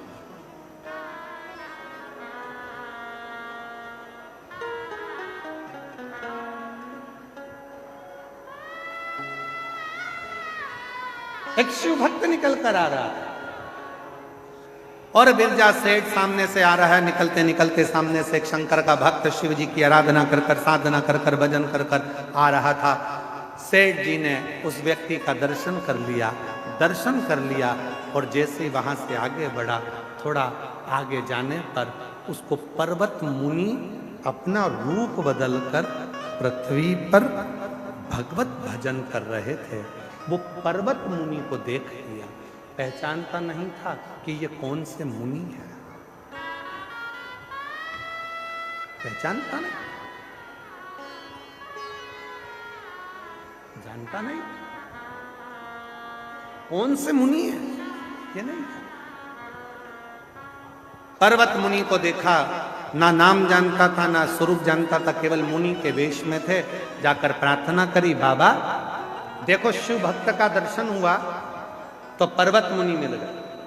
पर्वत मुनि के पास जाकर बोला, बाबा जी मेरे शरीर में एक रोग हो गया है, मेरी बीमारी खत्म नहीं हो रही है, बाबा जी कुछ करुणा कर दीजिए। पर्वत मुनि ने कहा, भैया शंकर जी के एक परम भक्त हैं जिनका नाम है तुमरुका जी, शिव जी के परम भक्त हैं तुमरुका, शंकर जी के एक परम भक्त हैं तुमरुका जी। वो तुमरुका जी तुझे अगर मिल जाए तो तू उनके चरण पकड़ना, प्रणाम करना, विनय करना, वो तेरा दुख मिटा दे। सुना, सुनते से बिरजा सेठ ने तुमरुका जी को ढूंढने का प्रयास किया, पर तुमरुका जी तो कहाँ मिलते हैं। तुमरुका जी के मिलने का 3 स्थान बताए। पहले नंबर पर जहाँ शिव नाम की चर्चा होती हो, शंकर की कथा होती हो, शंकर का भक्त होता हो, शिव का उपासक होता हो, शंकर भगवान का गुणगान हो रहा हो, तुमरुका जी वहाँ जल्दी मिलते हैं। दूसरे नंबर पर जहाँ बेलपत्र का वृक्ष हो, शमी का वृक्ष हो, आंवले का वृक्ष हो, बट वृक्ष हो, या शिव जी के प्रिय वृक्षों का आनंद जहाँ पर हो, उस स्थान पर तुमरुका जी जल्दी मिलते हैं। तीसरा स्थान बताया तुमरुका जी के मिलने का, नदी, तालाब, बावड़ी, कूप, कुआं, स्थान जहाँ शंकर का कोई स्थान हो, नदी के तट पर, कुएं के तट पर, बावड़ी के तट पर जो शंकर का शिवलिंग होता है, वहाँ तुमरुका जी ज्यादा मिलते हैं। ये जा रहा था, जाते जाते एक वृक्ष के पास में तुमरुका जी बैठकर शिव नाम ले रहे थे, मिल गए। किसके बल पर मिले? सेठ जी ने एक शंकर के भक्त का दर्शन करा तो उनको पर्वत मुनि मिले, पर्वत मुनि का दर्शन हुआ तो तुमरुका जी मिल गए। तुमरुका जी से कहा, बाबा जी मेरे शरीर में रोग हो गया है, मिटता नहीं है, कुछ कृपा कर दीजिए, कुछ करुणा कर दीजिए, दया कर दीजिए। तुमरुका जी ने कहा, एक काम करो, एक बार मुख से ओम नमः शिवाय का जप करना और नदी में डुबकी लगा लेना, रोग मिट जाए। जाओ, एक बार मुख से ओम नमः शिवाय कहना और नदी में डुबकी लगाना, रोग मिट जाएगा। नदी कौन सी होना चाहिए? कोई सी भी। जाओ। बिरजा सेठ गया, जो पानी में कूदने लगा, ओम नमः शिवाय, ओम नमः शिवाय, ओम नमः शिवाय लगाई गया, निकला बाहर, पूरा रोग सही हो गया, शरीर स्वस्थ हो गया। शरीर स्वस्थ हुआ तो दौड़कर तुमरुका जी के पास पहुंचा, तुमरुका जी से विनती करी, बाबा जी आपने कहा था आज मेरा रोग मिट गया। रोग मिट गया? हाँ। कैसे मिटा? ओम नमः शिवाय, ओम नमः शिवाय, ओम नमः शिवाय 3 बार बोला, डुबकी लगाई, मिट गया। तुमरुका जी ने कहा, ओ पागल, 3 बार तो बोलने की जरूरत ही नहीं थी, केवल एक बार ओम नमः शिवाय बोलने पर कोई शंकर के चढ़े हुए जल को भी अपने ऊपर छींट लेता है तो उसका रोग समाप्त हो जाता है। दूसरी बार 2 बार नमः शिवाय बोलकर जो शंकर के जल को अपने ऊपर छींट लेता है उसकी जिंदगी सुधरना प्रारंभ हो जाती है। 3 बार ओम नमः शिवाय बोलकर जो शंकर के चढ़े हुए जल को अपने ऊपर छींट लेता है वो भव सागर से मुक्त हो जाता है। और तूने 3 बार बोल के डुबकी लगाने में केवल एक ही चीज मांगी, रोग मुक्ति। अरे पागल, जो काम 1 रुपए में हो सकता था तो 3 रुपए खर्ची काय को करे? जो काम 1 बार बोलने में हो रहा है तो 3 बार क्यों बोला? 3 बार नहीं, 2 बार बोलता तो जिंदगी सवरे, 3 बार बोलता तो भव सागर पार उतर जाए। तुमरुका जी ने कहा, सुन बिरजा सेठ, पृथ्वी पर मृत्यु लोक में जो मनुष्य भूल से भी एक बार भी शंकर की कथा के मध्य में बैठकर, शिव स्तुति में बैठकर, शिव चर्चा में बैठकर, शिव नाम में बैठकर भगवान शंकर का एक बार भी नाम ले लेता है तो उसका आधा बीमारी उसी जगह से कटना प्रारंभ हो जाती है, दुख कटना प्रारंभ। और कोई यदि शिव महापुराण की कथा में बैठकर 2 बार शंकर के नाम का उच्चारण कर लेता है तो उसकी जिंदगी वहीं से संवरना प्रारंभ हो जाती है। और यदि कोई 3 बार शिव के नाम का उच्चारण कथा में करना प्रारंभ कर देता है, बेलपत्र के नीचे शिव मंदिर में करना प्रारंभ कर देता है तो फिर वो भव सागर से पार उतरना प्रारंभ हो जाता है। इसीलिए शिव महापुराण की कथा को जब हम प्रारंभ करते हैं तो 5 बार श्री शिवाय नमस्तु, श्री शिवाय, और कथा का जब प्रारंभ होता है उस समय पर ओम नमः शिवाय, ओम नमः शिवाय, ओम नमः शिवाय। कितनी बार बोलते हैं? पूरी कथा की लिस्ट निकाल कर देख लो, 30 साल की। 30 साल की लिस्ट में आपको जो भी मिलेगा वो 3 बार ओम नमः शिवाय, ओम नमः शिवाय, ओम नमः शिवाय 3 बार बोलने के बाद फिर रुक जाते हैं, फिर वापिस 3 बार बोलते हैं, फिर रुक जाते हैं, फिर 3 बार बोलते हैं, पर 3 को ही हम समेट कर चले। त्रिगुणाकार, त्रिकालदर्शी, त्रिनेत्रधारी, त्रिपुंडधारी का नाम उच्चारण और फिर निवेदन करें। यदि कोई व्यक्ति कहता है कि गुरुजी मेरा ये काम नहीं हो रहा, मुझे इस काम में सफलता नहीं मिल रही, मेरी गवर्नमेंट जॉब नहीं लग रही, मेरे साथ में ये प्रॉब्लम खड़ी हो गई, वो प्रॉब्लम का हल नहीं हो रहा, हम तुमको 3 स्थान देते हैं, उस जगह पर तुम 3 बार 3 बेलपत्र रखकर भगवान के नाम का उच्चारण कर कर शिव को चढ़ाना प्रारंभ करो। पहला, कुआं, बावड़ी, तालाब, नदी, सरोवर, कोई भी स्थान के किनारे पर बैठकर 3 बार पंचाक्षर मंत्र या षडाक्षर मंत्र, ओम नमः शिवाय, ओम नमः शिवाय, ओम नमः शिवाय, जलाशय के पास में बैठकर 3 बेलपत्र हाथ में रखकर भगवान शंकर का नाम लीजिए।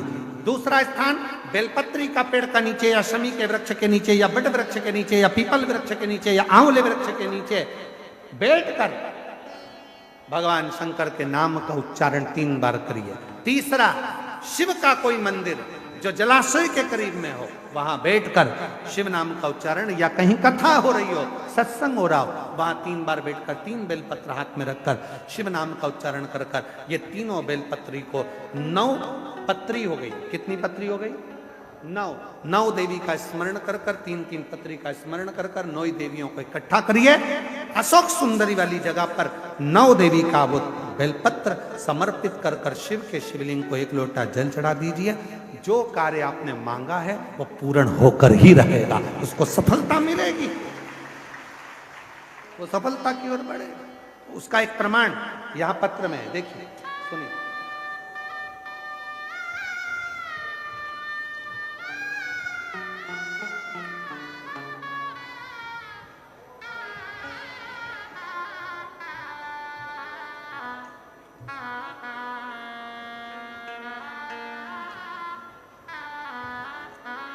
मेरा नाम राधिका दुबे है, मेरे पति का नाम ऋषिकेश दुबे है, मेरा मोबाइल नंबर ये है, मेरा जिला, मैं जिला प्रतापगढ़ की रहने वाली हूँ, पता हरिनाहपुर, क्या लिखा है पढ़ो जरा, हरिनाहपुर की निवासी है। गुरुजी कहीं बैठी हैं? अच्छा आप ही हैं, आ जाओ एक बेलपत्र लेकर जाइए। हरिनाहपुर की निवासी हूँ। 1 लोटे जल का मैं वर्णन करूँ, 2 वर्ष से आपकी कथा सुन रही हूँ, मंदिर जाती हूँ, झाड़ू पोछा भी करती हूँ, और मेरे ऊपर बहुत ज़्यादा कर्जा हो गया था गुरुदेव। ये कर्जा बढ़ते बढ़ते 4,22,000 का हो गया, और बढ़ा, फिर और बढ़ा, कम नहीं। तब आप 3 स्थान पर जप करने का बोलते हो, वो 3 स्थान का जप मैंने करना प्रारंभ करा, और रात्रि को 11 से 12 के बीच का जो आपका उपाय था बेलपत्र का, वो मैंने करा, और बाबा की कृपा से आज पूरे कर्जे से मैं मुक्त हो गई। मैं बाबा को यहाँ प्रणाम करने के लिए, शिव को एक पत्र और आया, देखिए अच्छा सुंदर पत्र।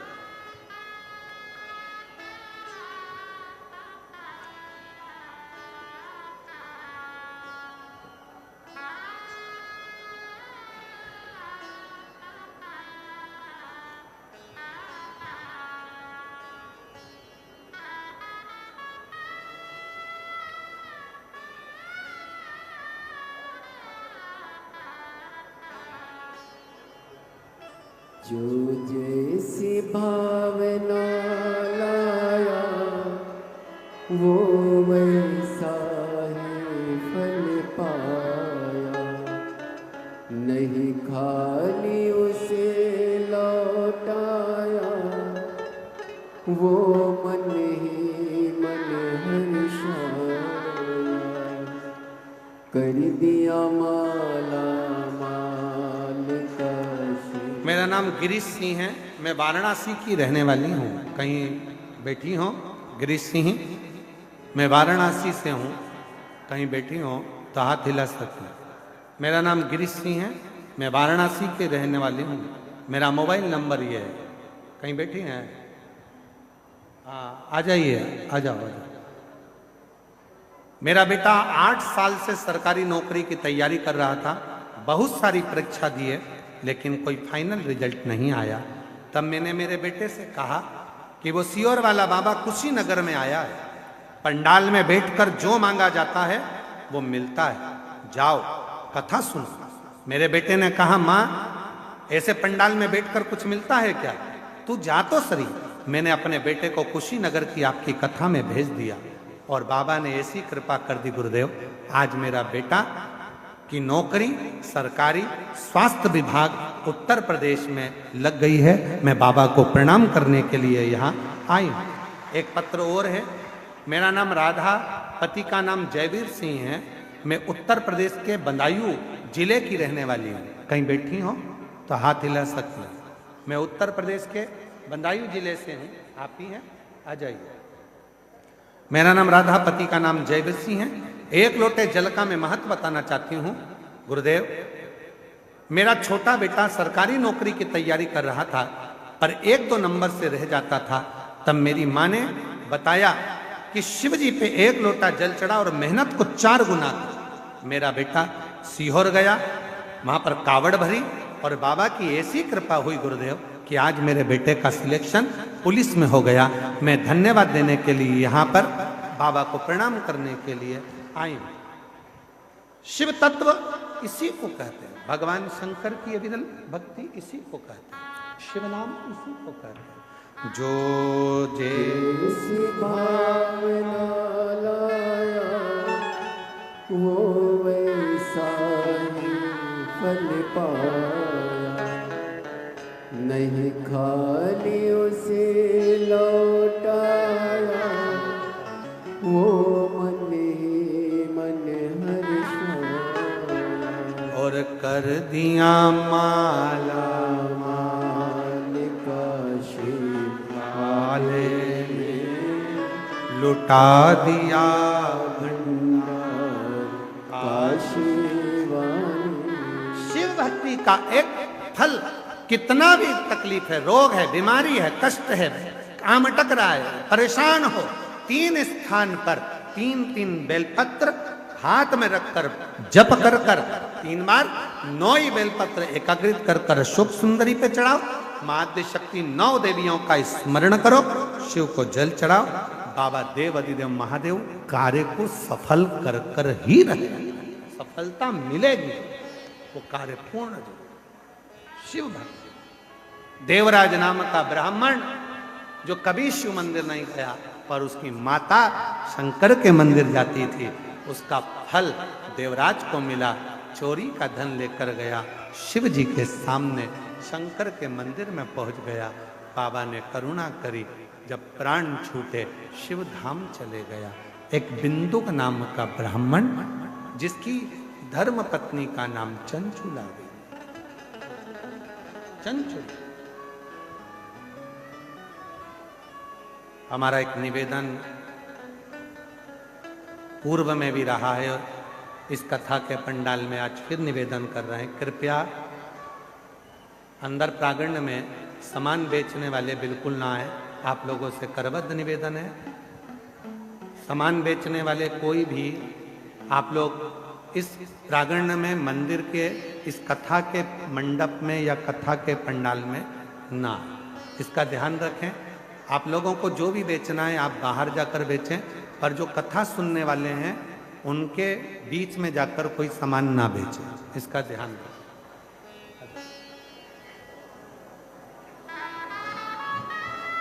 और मेरे भोले तेरा सहारा है, मेरे भोले तेरा सहारा है। इस बच्चे की सरकारी नौकरी लगी, एक बार जोरदार ताली बजाएं साथ में। आ जाओ। मेरी नैया का तू किनारा है, मेरी नैया का तू किनारा बेटे की पुलिस में नौकरी लगी है, एक बार जोरदार ताली बजाएं। शिव को अपना एक बिंदुक नाम का ब्राह्मण पत्नी चंचुला देवी ने उसके प्राण छूटने पर जब वो प्रेत योनि में पड़ गया, शिव कथा को श्रवण करा। ईश्वर जी गोरा जी कथा का रसतत्व श्रवण करे और भगवान शंकर ने उस कथा को स्वीकार कर आनंद लिया। ऐसी पवित्र कथा 5 दिवसीय शिव महापुराण की कथा सतुआ बाबा सेवा शिविर में खाक चौक में त्रिवेणी संगम पर माघ मेले में चल रही है। आप सब 5 दिन की इस कथा को अपने जीवन में उतार कर सार्थक बनाएं। जहां जगह मिले, रोड पर मिले तो रोड पर बैठें, पंडाल में मिले पंडाल में बैठें। सावधानी से अपने सामान की सेफ्टी रखें, चेन, अंगूठी, मोबाइल, पर्स का ध्यान रखें, बच्चों का, बुजुर्गों का ध्यान रखें। जो प्रयागराज में रहने वाले व्यक्ति हैं, अपनी अपनी गाड़ी से जब जाओ तो धीरे धीरे जाओ, आराम से जाओ। और आरती होने के बाद भूमि की रच को अपने मस्तक पर, हृदय पर अवश्य लगाएं। आरती का क्रम प्रारंभ होगा। मैं आशीष जी